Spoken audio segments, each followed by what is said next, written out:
Well, it might be a case of too little, too late, but give the Senate E for effort here. They're taking up a measure to force a vote on this measure, but it ain't going to happen. They don't have the votes there. So ironically, on some of the biggest issues affecting our security times, that is this deal with Iran, they will have no effective vote on the matter. We've got Lieutenant Colonel Tony Shaffer with us. And, Colonel, I was thinking of you because we're reminded on this very day that North Korea not only cheated when it made its own agreements with then Bill Clinton and then later President Bush, the early days of Barack Obama, fair and balanced these guys are when it comes to cheating. That's right. That now they're threatening to rev up that nuclear arsenal because they are ready to go. Now, it could be bluster, but it is a reminder that assurances made by rogue governments aren't really worth the paper they're printed on, right? It's deja vu all over again, to quote a great scholar on this. Absolutely. The 94 framework, which was entered in by the Clinton administration, Neil, was the very same thing. And let's remember, in that agreement, they talked about North Korea giving up its entire nuclear infrastructure. We knew from 92 to 94 that the North Koreans were doing all sorts of things at the highly classified level. So my fear here, Neil, based on a lot of reporting coming out recently about intelligence being cooked, we may well know the Iranians are up to no good, have completely avoided telling Congress that. By the way, I don't mean to jump on you, but it just seems a little disjointed. I want to explain to viewers at home, Tony, we are showing headlines at the time of that North Korea deal. If it does seem, to your point, a little deja vu-ish, that's not by accident, but they were being heralded and praised in the press at the time. I'm sorry for interrupting you. Go ahead. Yeah.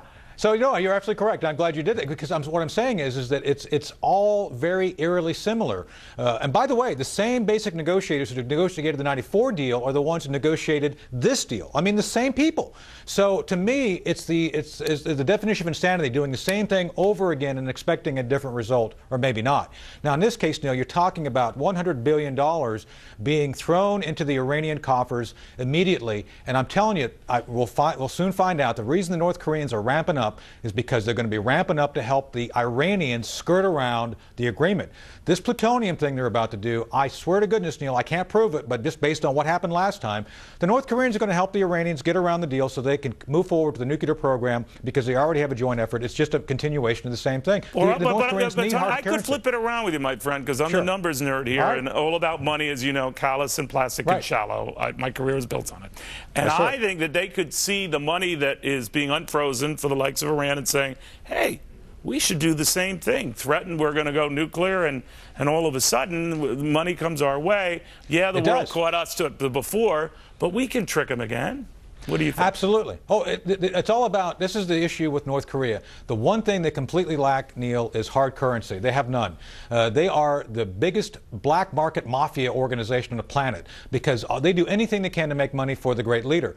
We've known this, we've seen this, and of course the Iranians are going to have a great deal of hard currency. The North Koreans are always after hard currency. They're always chasing it. So anything they can do to include walking up, threatening the West, like they did last time. And again, to your point, they did this under the Bush White House as well. The Bush White House gave in several times, gave him money, helped build him stuff, build him reactors and all this, and of course it got us nothing. So again, if we're dealing with a rogue regime like North Korea, like Iran, there's no reason to believe there's going to be any sort of agreement that they stick by. This is completely insane.